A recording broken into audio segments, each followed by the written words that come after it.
The night was dark, and a thin veil of clouds drifted across a pale moon. The bustling city streets had fallen into a hushed stillness, as though 1,000 voices had, all at once, decided to pause. In that uncanny quiet, a solitary figure lay sprawled across the broken asphalt. Her chest rose and fell with labored breaths. She, though worn and ragged, was unlike any ordinary woman. Her hair shimmered faintly, even in the gloom, and her features possessed a quiet grace that did not belong to this world. Earlier that evening, the neon glow of streetlights had danced across the polished metal of a heavy truck. It rumbled down the poorly lit avenue, carrying cargo unknown, or perhaps something more sinister than mere supplies. One moment, she had been standing by the roadside, scanning her surroundings with an intensity that bespoke desperation. The next, she found herself flung into the air by a violent impact. The truck never stopped. It simply continued on its course, leaving her behind as if she were no more than a piece of refuse. She hit the pavement with a sickening thud, the breath forced from her lungs. Time slowed in that brutal moment. She felt every nerve scream. Her vision blurred, and the edges of the world threatened to disappear entirely. Yet, there was something about her, some indomitable spark of resilience, that refused to fade. Zara, alien traveler, cast away from her own people, would not succumb.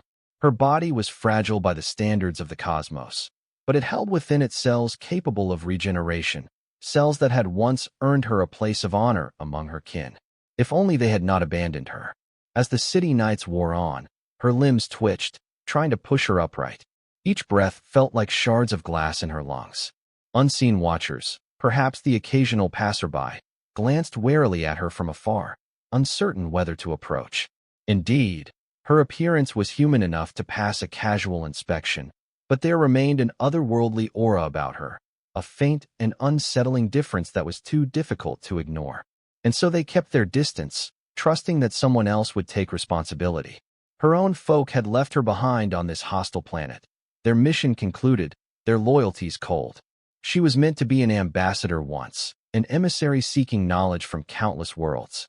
But her superiors, after reaping what they wanted from Earth, decided her usefulness had come to an end. She had not even realized it until the last moment, when their craft soared away, leaving her stranded in the wilderness. For months, she had wandered, waiting for them to return or to send a rescue signal. Anything that would confirm she was not entirely forsaken. Nothing came. Now, the throbbing in her ribs and the metallic taste in her mouth reminded her that the time for waiting was over. Her only choice was to survive with her own strength. If Earth had taught her anything, it was that survival was a harsh teacher. With staggering slowness, she managed to roll onto her side, propping herself on one elbow. Pain shot through her abdomen. She clenched her teeth, letting a low hiss slip between them. Her body was starting to knit itself back together, but the process was not instant. The night crawled onward, the air growing colder. She spied something moving in her peripheral vision, a lone figure approaching. It was a man dressed in a worn leather jacket, broad-shouldered, with cautious eyes that scanned the alley. He spotted her, a look of alarm crossing his face. "Hey," he said softly, stepping forward and raising his hands in a gesture of peace. "You all right?" In her current state, she could not answer. Instead, she tried to muster the energy to retreat, to vanish back into the shadows. But the world spun too violently, and she found herself half collapsing back onto the pavement. The man rushed forward, kneeling at her side. She felt the warmth of his hand as it pressed gently against her shoulder. "My name's Logan," he said, voice tinged with worry. "Let me help you." She flinched at the contact, uncertain whether he posed a threat. Already her healing process had begun, the fibers in her muscles weaving back together, though not nearly fast enough to risk an escape. "Who did this to you?" he asked, glancing at the dark smears staining the ground. "Or was it some freak accident?"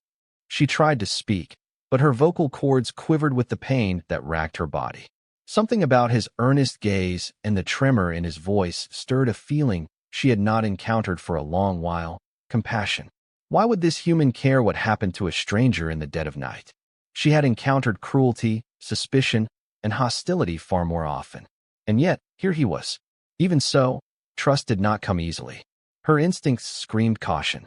She shut her eyes, waiting for the inevitable blow or the rough manhandling that so many others had inflicted upon her.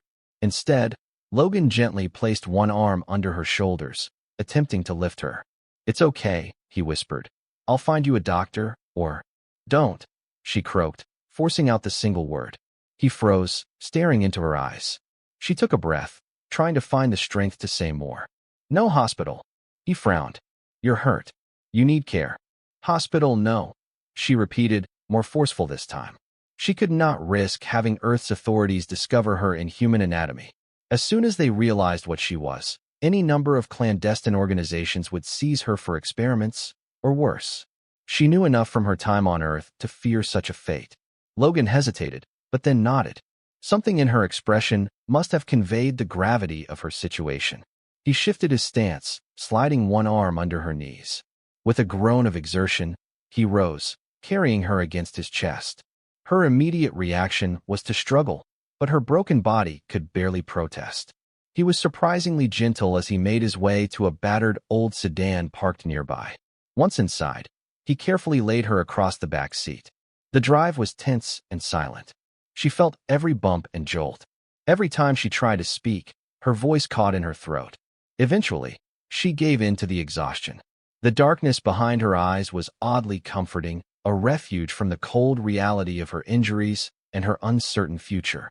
When she next awoke, she found herself lying on a couch in what appeared to be a small apartment.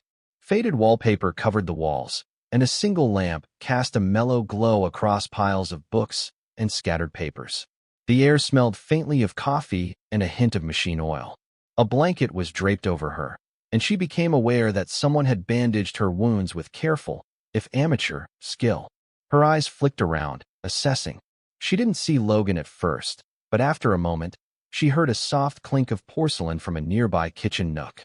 She tried to sit up, and the motion sent a sharp stab through her side. She bit her lip to keep from crying out. Logan turned, hearing her stifled gasp. "Easy," he said, crossing into the living room with a steaming mug. "You're lucky to be alive. Your cuts were something else. I've never seen anything quite like them." He handed her the mug, which smelled of herbal tea. "Hope this helps," he added. "I didn't know what you'd prefer, but it should be gentle on your stomach." She accepted it cautiously. Her eyes remained fixed on his face, trying to read his intentions. His features were rough-hewn, with a certain weariness lurking behind his kindness. She noticed the faint smudges under his eyes, as though sleep was a scarce commodity for him. And yet, he was here, offering her comfort. It puzzled her. "Thank you," she said softly, after a long pause. The words felt strange. Gratitude was not something she had been able to express freely in a long while. "Can you tell me your name?" he asked, setting himself down on a rickety chair opposite her. He leaned forward, elbows on his knees. She hesitated, thinking of a dozen aliases she might provide. But her exhaustion, and the sincerity in his gaze, pushed her to offer her true name. "Zara," she said, voice trembling. "I'm called Zara." He nodded slowly. "Well, Zara, I'm glad I found you. I wasn't sure you were going to make it. I tried to patch you up as best I could, but I'm no doctor. I could call someone, if you'd let me." A faint shake of her head was all the reply she could manage. The memories of her near capture a few months prior still haunted her. Men in suits, black vans, scanning her with devices, chasing her when she'd fled.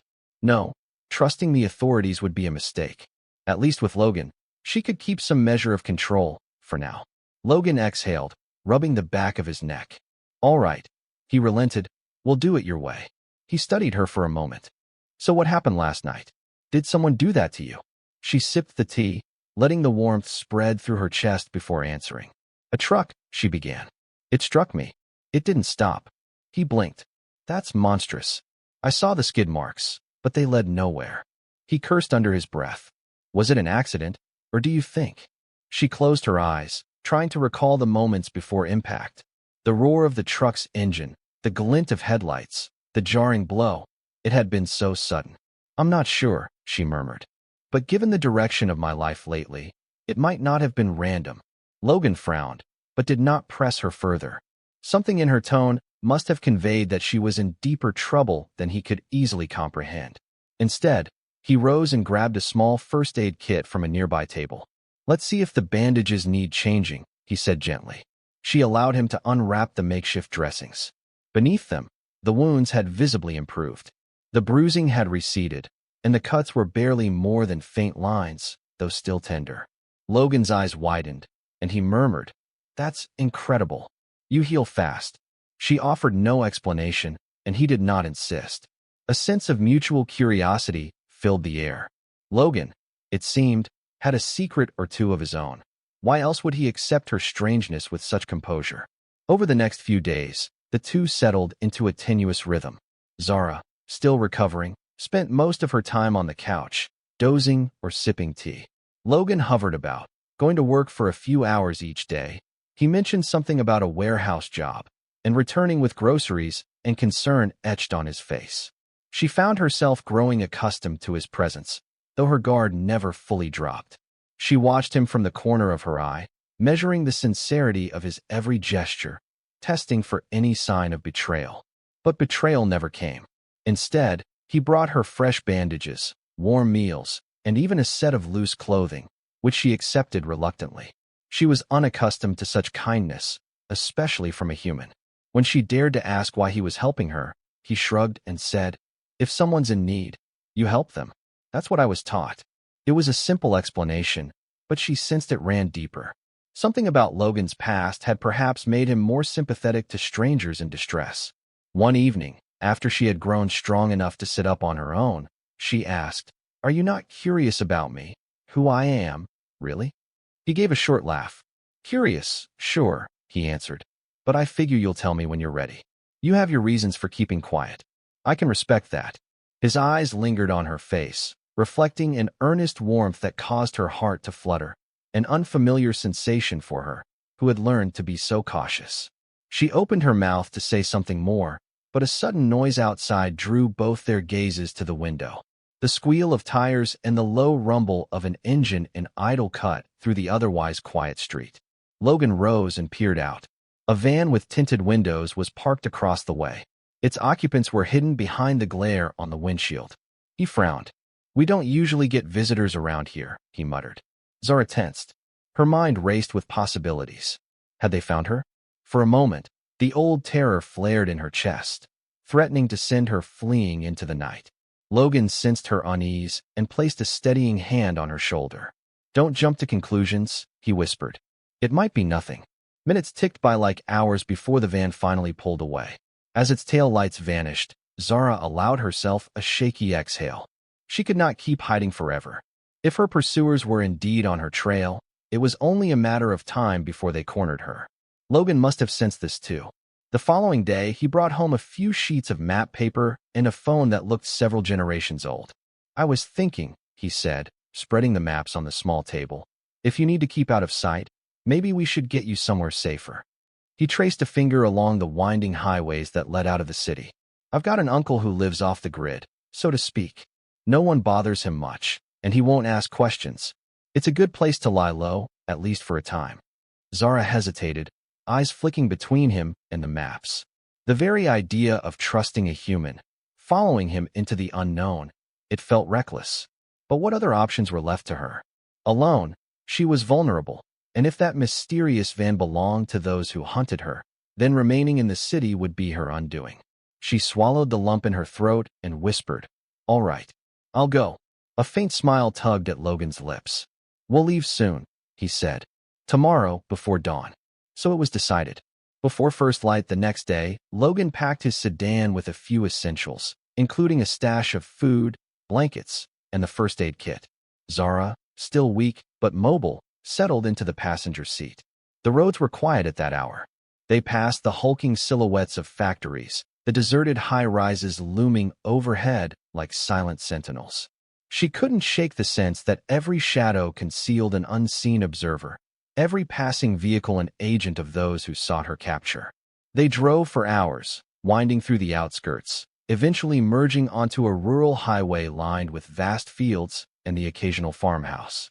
As the sun rose, Zara relaxed slightly, comforted by the warmth on her face and the open expanse of nature around them.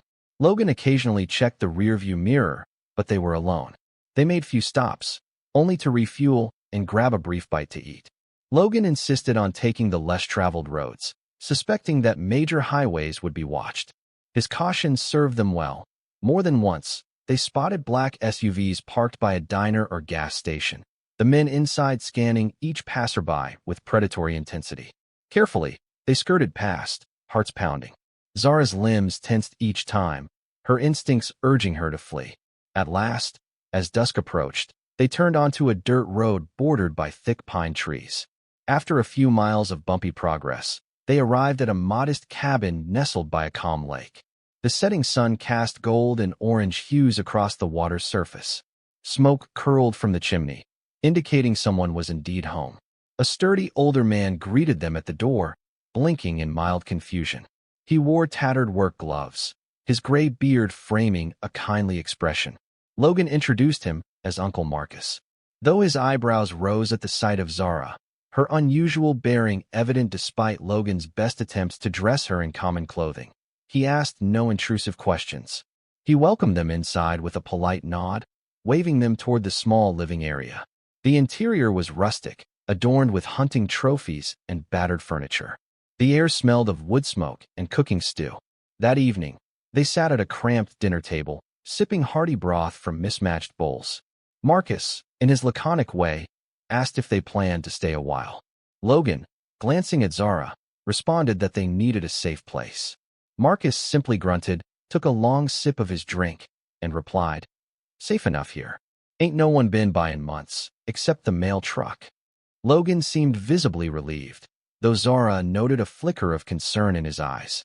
Safety was never guaranteed. Nonetheless, a quiet peace settled over the cabin in the days that followed. Zara's strength returned more fully. She ventured outside for short walks under the canopy of pines, inhaling the crisp air. Birds trilled in the branches, and the reflection of the sky on the lake's surface was a constant source of wonder.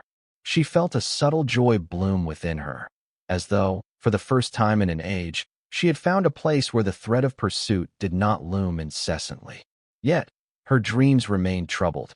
At night, she jolted awake, drenched in cold sweat, images of her homeland swirling in her mind.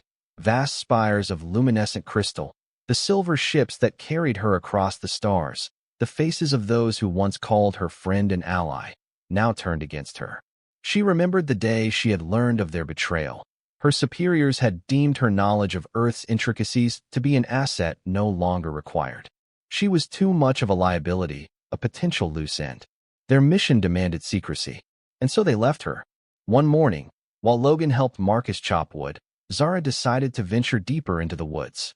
She told Logan she would not stray far. He nodded, though a flicker of worry glimmered in his eyes. She set out with slow, deliberate steps, her limbs feeling stronger than they had in weeks. The majestic trees towered above, their branches whispering in the breeze. Shadows shifted as she walked, and occasionally she would catch sight of a rabbit darting across her path. Her senses, honed by her alien physiology, detected subtle changes in the environment. The snap of a twig behind her caused her to freeze. Heart pounding, she turned. For a moment, she saw nothing. Then, emerging from behind a fallen log, a creature stepped forth. Not an animal of Earth, but a quadrupedal droid of sleek metal plating. Its eyes glowed a cold blue, scanning the forest. Zara's breath caught in her throat. She recognized the technology, stealth drones employed by her own people. That meant they had found her at last. The droid's gaze locked onto her, and a soft hum emanated from its metallic body. She took a step backward, and it advanced. Panic seized her, and she fled, branches scratching at her arms as she sprinted through the undergrowth. The sound of mechanical pursuit echoed behind her. When she burst back into the clearing by the cabin, Logan and Marcus looked up, startled. She gasped, "We have to leave now." The droid broke through the tree-line a heartbeat later, bounding forward with unnerving speed. Marcus let out a startled shout. Logan grabbed the shotgun propped against the porch railing and fired a warning shot. The slug ricocheted off the droid's chassis with little effect. Blue sparks danced across the metal where the pellet struck, but the machine kept coming. "Get inside," Marcus bellowed, ushering them into the cabin. The droid lunged forward, but Marcus managed to slam the door shut just in time. They heard its claws scrabble against the wood, searching for a weakness. Logan's face was pale as he stared at Zara, confusion warring with fear. What is that thing? She swallowed hard, forcing herself to speak. A hunter drone, she managed. They belong to those who want me back. My people. Marcus cursed under his breath. They're not going to quit, are they? Zara shook her head. No, she whispered. They won't stop until they retrieve me, or kill me. A terrible silence fell. The future seemed bleak. She had brought danger to these kind souls. Her heart clenched with guilt. I'm sorry, she said, voice trembling. I never meant. Logan placed a firm hand on her shoulder. Don't, he said softly. We're in this together. We'll find a way. The conviction in his eyes surprised her. Once again, she was confronted by a depth of compassion that she had not expected. From outside came a hiss and a crackle. The droid was slicing through the wooden door with a beam of concentrated energy. Marcus grabbed a second firearm from a locked chest. We'll hold it off, buy you some time, he told Zara. Maybe you can slip out the back. I'll distract it. No, Zara objected. I won't leave you both to die. Logan glanced at her, lips pressed tight. We stand a better chance if we stick together, he said.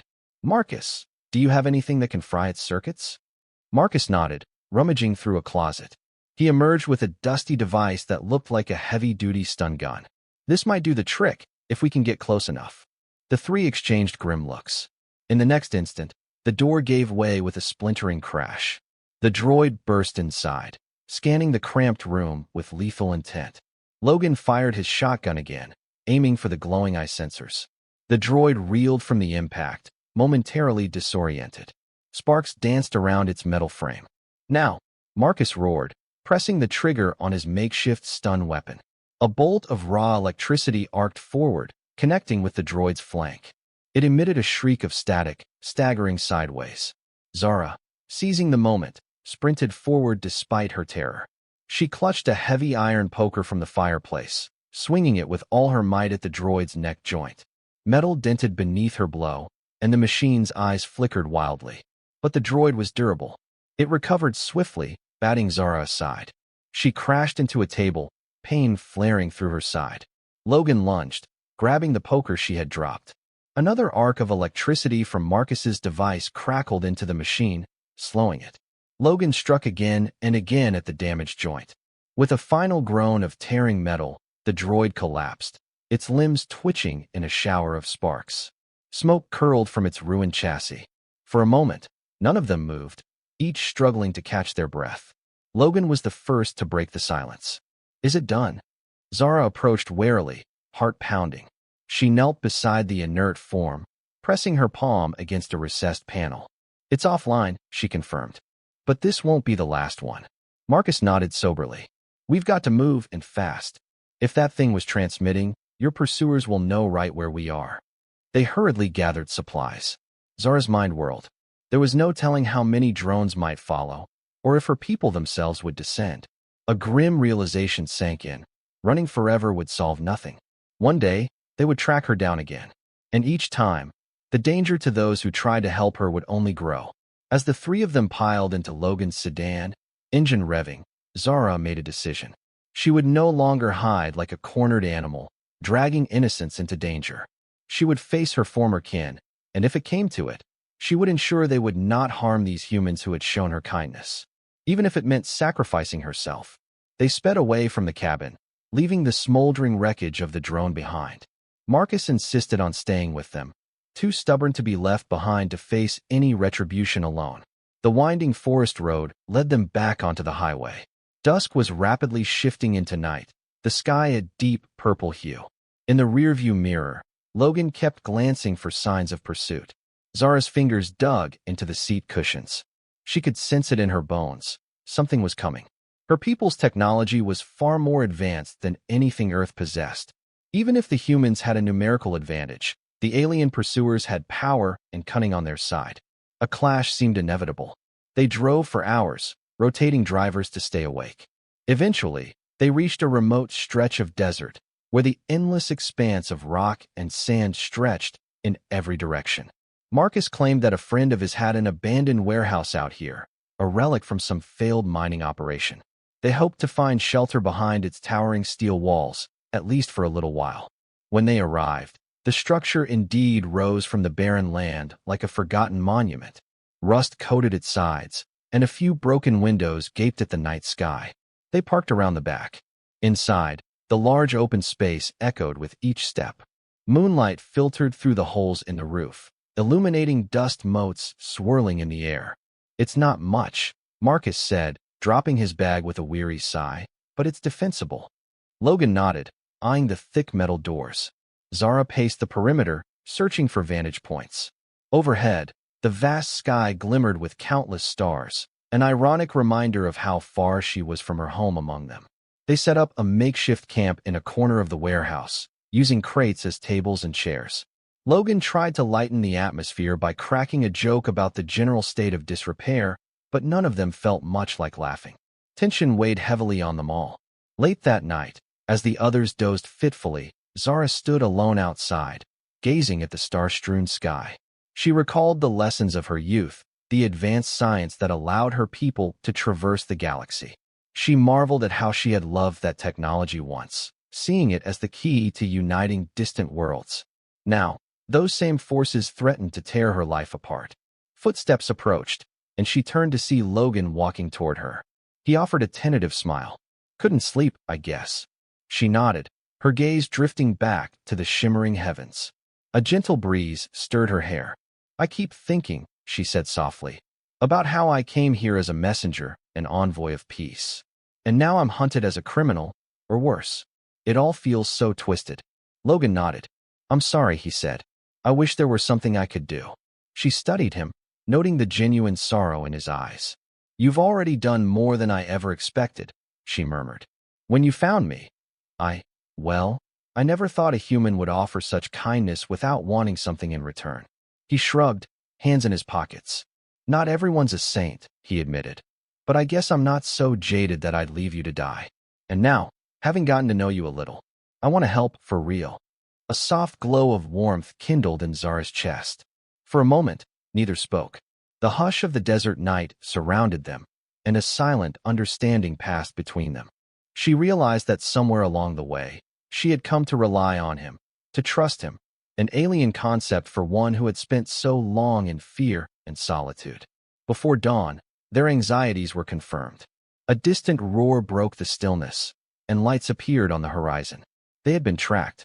Marcus raised the alarm, and they scrambled to prepare themselves. Zara, calm despite the racing of her heart, stood near the warehouse entrance with Logan at her side. Marcus climbed a ladder to the catwalk above, scanning with a pair of old binoculars. "They're coming in fast," he hollered. "Looks like a couple of vehicles. Can't see who's driving." Zara narrowed her eyes. "My people wouldn't drive typical Earth vehicles. More likely, they've coerced or hired local help. Or maybe it's some private militia. Either way, they're armed, I'm sure." Sure enough, minutes later, two SUVs slid to a halt in front of the warehouse.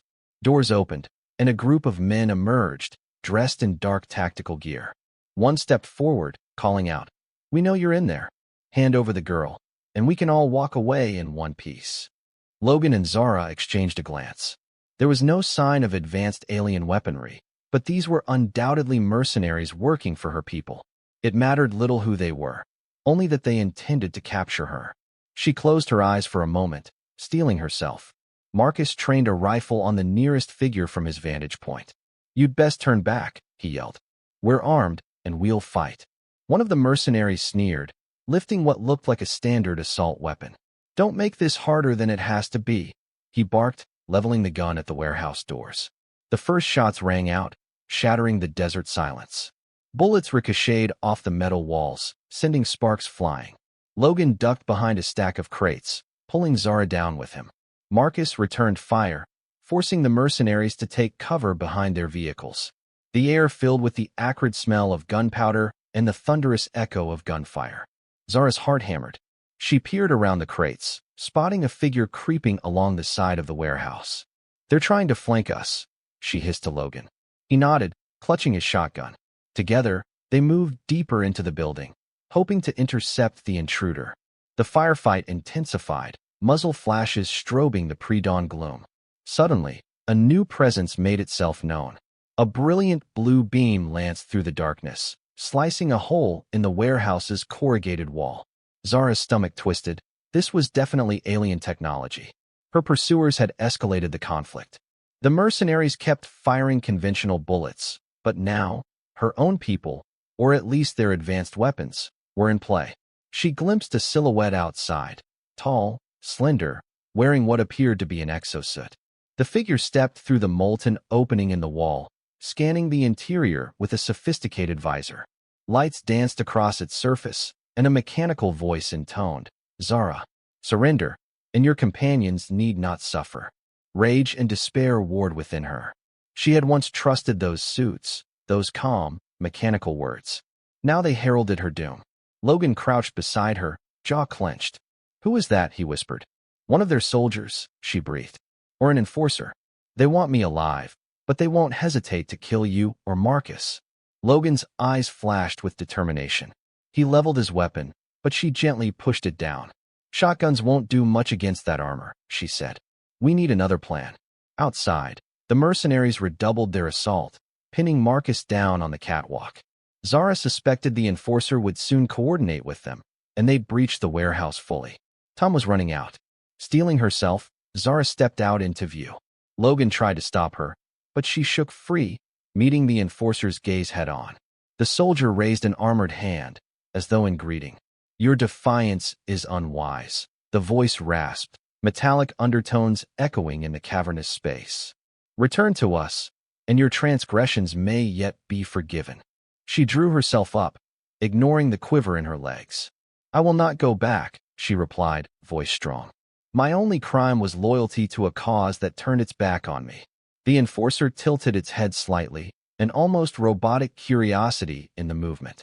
"They said you were compromised," it continued, "that you'd lost sight of our directive." "What I lost," Zara spat, "was my naivete.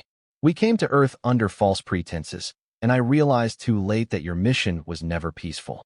You've exploited this planet's weaknesses, stolen its secrets, and now you discard those who have outlived their usefulness." A tense silence ensued. The enforcer's helmet concealed whatever expression might lurk beneath, but Zara sensed a flicker of hesitation. Could it be that part of the soldier doubted the righteousness of this mission? That hope died as the enforcer raised its weapon, a cylindrical device humming with lethal energy. "You will come now, Zara," it declared, "or you and your companions will be annihilated." Just then, a thunderous crash shook the warehouse. Marcus, from his vantage point above, had dislodged a massive stack of metal crates. They tumbled down, slamming into the enforcer and knocking it off balance. Sparks flew as the soldier's armor scraped against the concrete floor. Logan seized the moment, unleashing a hail of bullets from the side. Though the enforcer's armor absorbed most of the impact, the sheer force drove the soldier to its knees. Zara darted forward, adrenaline coursing through her veins. She spotted a gap in the battered armor plating near the soldier's left side. Without hesitation, she plunged a jagged piece of metal into that joint, her arms trembling with the effort. The enforcer let out a distorted cry, half mechanical, half organic. Blue fluid leaked from the rent in the armor. The soldier writhed, struggling to stand. Zara jumped back, panting. She could not bring herself to finish the soldier off, for she recalled that beneath that helmet was one of her own kin, twisted by the same treachery that had ensnared her. Instead, she kicked the weapon from the soldier's hand, sending it clattering across the floor. Outside, the mercenaries realized their advantage was slipping. Under heavy fire from Marcus above, and with their alien ally incapacitated, their assault faltered. Some scrambled back into the SUVs. Others kept firing blindly at the warehouse, trying to provide cover. Logan caught sight of them retreating. He shouted to Marcus, "They're pulling back." Indeed, the roar of engines erupted, and the SUVs sped away into the dawn.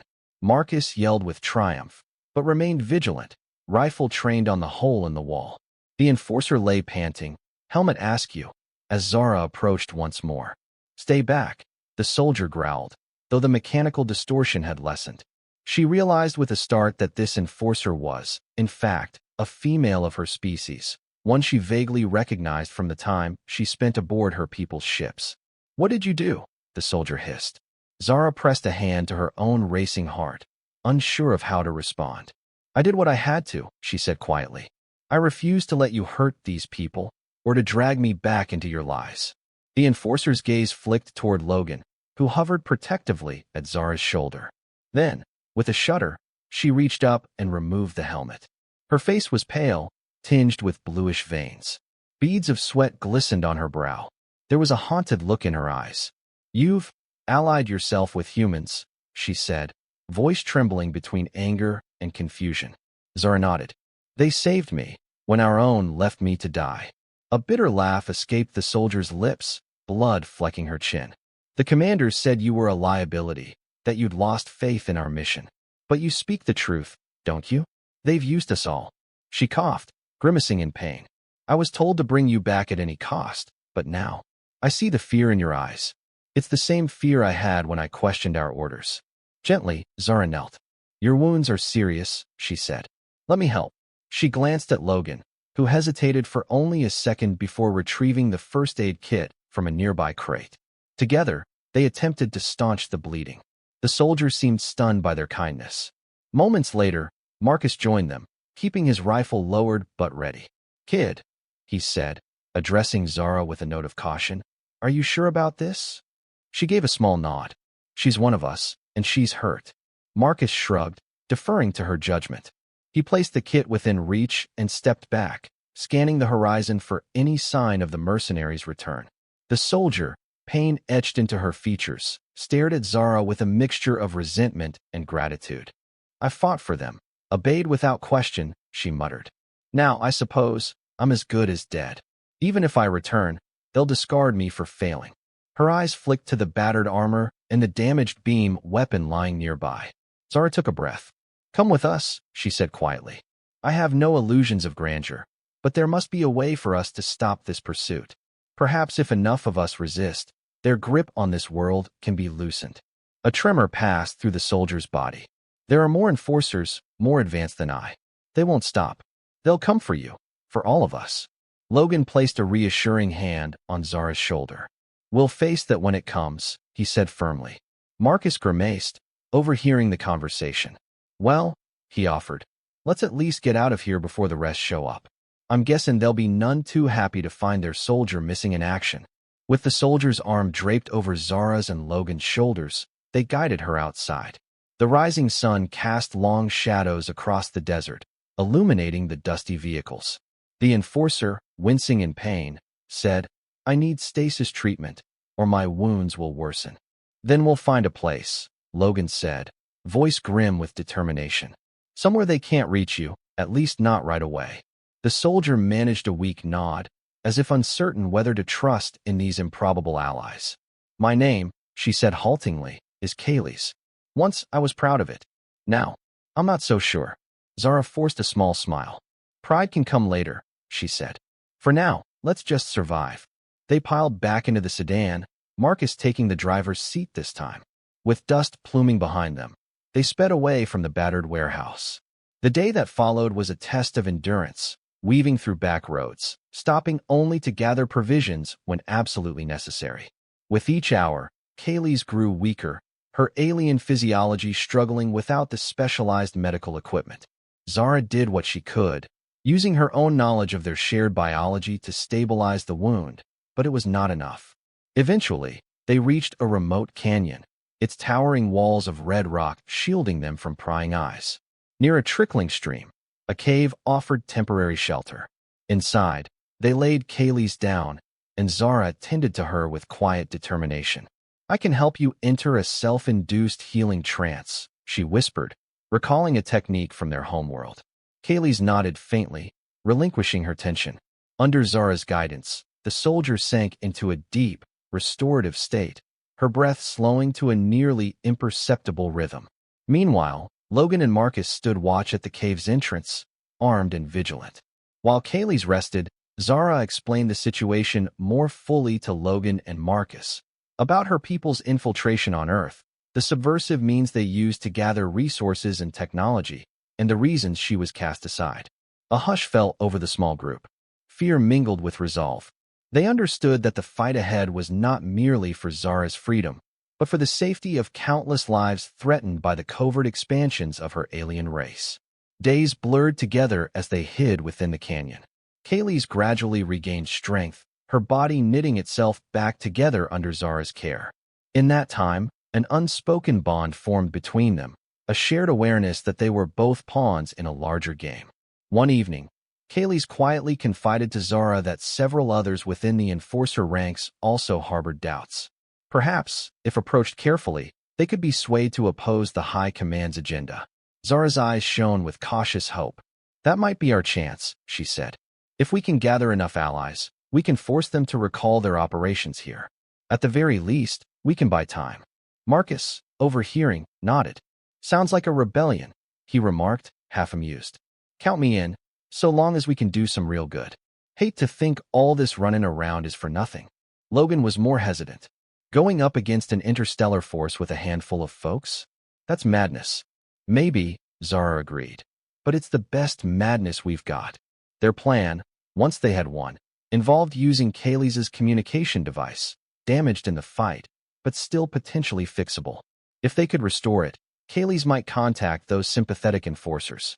They would need a secure location, a place with the necessary tools, and time to set up a beacon that wouldn't immediately alert the entire armada. The solution came from Marcus, who recalled an old abandoned airfield, used decades ago for clandestine flights.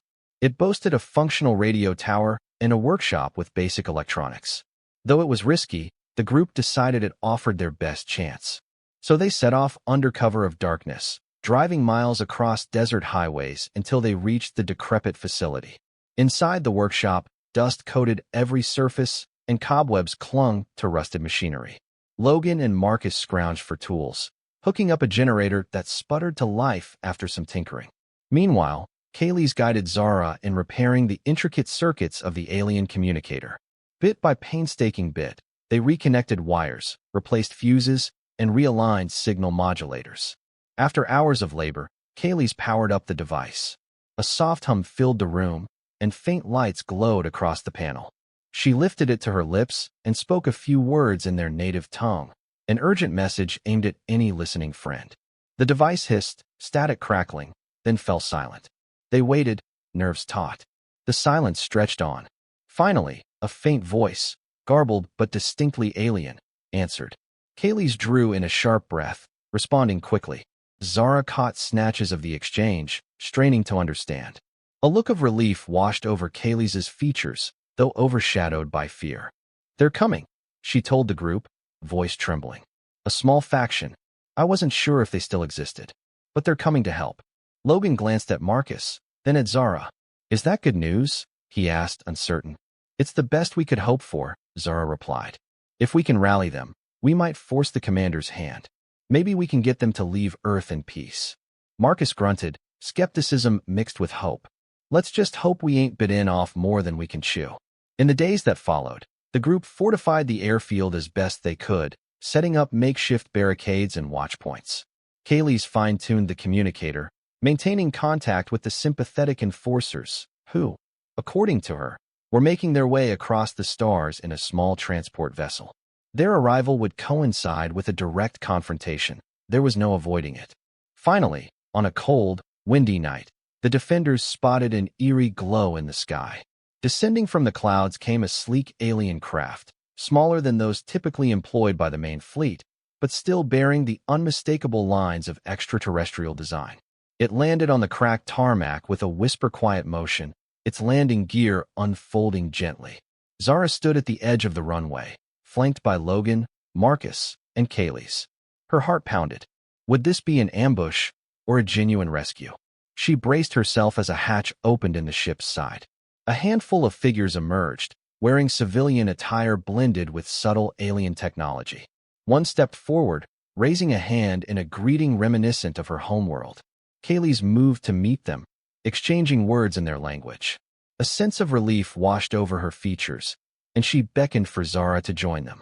Nervously, Zara approached. The leader of the newcomers, a tall, silver-haired alien named Saran, regarded her with cautious respect.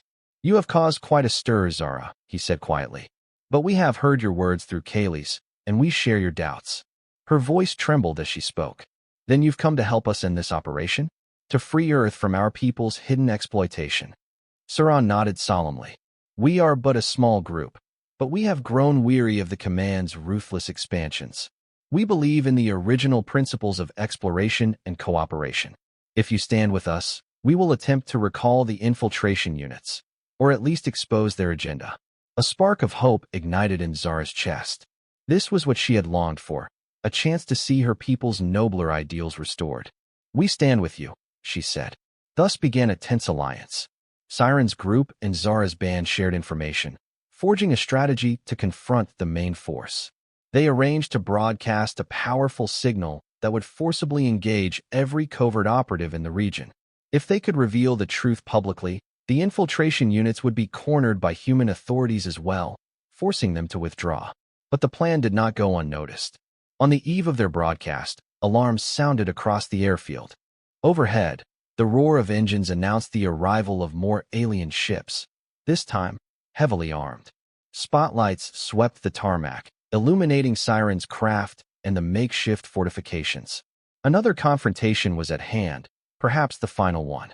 Zara stood side by side with Logan, gazing up at the incoming vessels. Fear clutched her heart, but she steeled herself with the knowledge that she was not alone. On the radio tower, Kayleigh and Marcus prepared the broadcast equipment, while Sauron and his faction readied their smaller ships' defensive systems. Beams of searing light lashed out from the attacking vessels, striking the tarmac and sending plumes of debris skyward. Siren's crew fired back with surgical precision, aiming to disable rather than destroy. In the confusion, Zara dashed toward the tower, determined to guard the broadcast controls. She could hear the crackle of gunfire, both alien and human, merging into a cacophony of battle. At the base of the tower, an enforcer clad in advanced armor appeared from the shadows, weapon aimed directly at Zara. She froze, heart hammering. A split second later, Logan tackled the enforcer from behind, knocking the weapon aside. They struggled fiercely. The enforcer threw Logan against a metal railing, sending him tumbling. A cry escaped Zara's lips. Summoning her courage, she rushed forward and grabbed the enforcer's arm, slamming it into the tower's support beam. The soldier let out a pained gasp, dropping the weapon. Logan, recovering, landed a punch that sent the enforcer sprawling. Gasping for breath, they both pressed on. Above them, Marcus's voice echoed, "Broadcast is live. Keep him off me." Kayleigh, perched on a platform with a vantage of the entire field, peppered approaching drones with bursts of alien energy. The night sky glowed with conflicting beams, a frenetic storm of technology and desperation. Suddenly, a brilliant flash lit the clouds. Siren's vessel unleashed a carefully calibrated pulse. The attackers' ships lurched, struggling to maintain control. Even the enforcers on the ground staggered, their suits malfunctioning under the electromagnetic surge. Marcus seized the moment, amplifying the broadcast signal to maximum power.